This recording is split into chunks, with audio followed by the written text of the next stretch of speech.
Hi hello नमस्कार, मी सुजाता मगरे तुमचं स्वागत करते माझ्या एका नवीन मिनी व्लॉगमध्ये।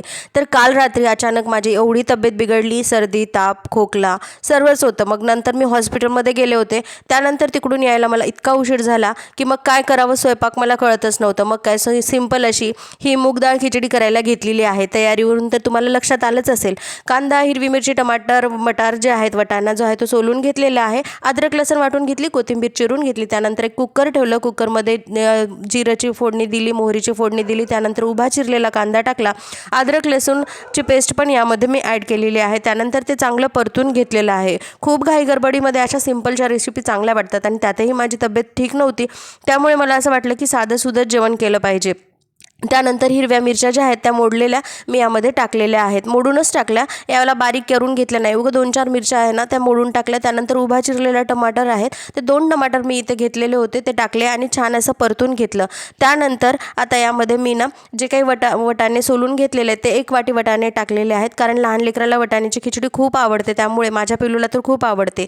त्यानंतर यामध्ये मी लाल मिरची ॲड केलेली आहे, थोडीशी हळद ॲड केलेली आहे आणि हे चांगलं परतून घेतलं। तर तेलामध्ये हे सगळं छान फ्राय होऊ द्यायचं। त्यानंतरच 1 बाय 1 स्टेप करायची, घाई गडबड करायची नाही। त्यानंतर मी एक तेजपत्ता असतो छोटा तो टाकला आणि कलमी शहाजिरं लवंग इलायची जे दरदरीत मी वाटून घेतलं होतं खलबत्त्यामध्ये ते टाकायचं आणि बारीक चिरलेली कोथिंबीर टाकायची।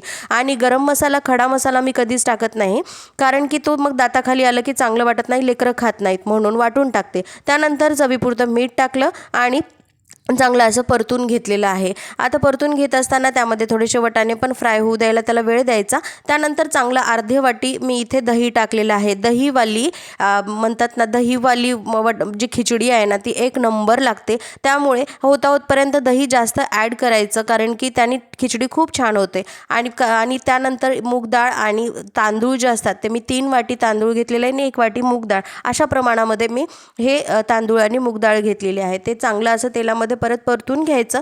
परतून घेतल्याच्या नंतर आता कसं असतं, कुकरमध्ये आपण पाणी टाकत असताना तर 1 ग्लास जर असेल तांदूळ तर 1.5 ग्लास पाणी टाकायचं, पण इथे मला थोडीशी चिकट खिचडी बनवायची होती, त्यामुळे मी 1 ग्लास तांदूळला 2 ग्लास पाणी टाकलेलं आहे। त्यानंतर वरून अजून गार्निशिंगसाठी इथे मी कोथिंबीर टाकली, छान अशा शिट्ट्या काढून घेतलेल्या आहेत। आता नुसती काही खिचडी जाणार नव्हती, त्यामुळे मी बाजूला कढईमध्ये तेल टाकलं आणि कुरड्या तळून घेतल्या। पिल्लू कुरड्या खात नाही, म्हणून त्याच्यासाठी मात्र मला इथे पापड तळावे लागले तांदळाचे। आता छान असं खिचडी आणि पापड आजचा आमचा जेवणाचा बेत होता, साधाच होता। व्हिडिओ कसा वाटला मला कमेंट सेक्शनमध्ये नक्की सांगा आणि खिचडीची रेसिपी कशी वाटली ते पण सांगा। आणि हो, नवीन असताल चॅनलवर तर माझ्या चॅनलला सबस्क्राईब करा, कारण की असेच नवनवीन व्हिडिओ तुम्हाला माझ्या चॅनलवरती बघायला भेटतील। भेटूया नेक्स्ट व्लॉगमध्ये, तोपर्यंत बाय।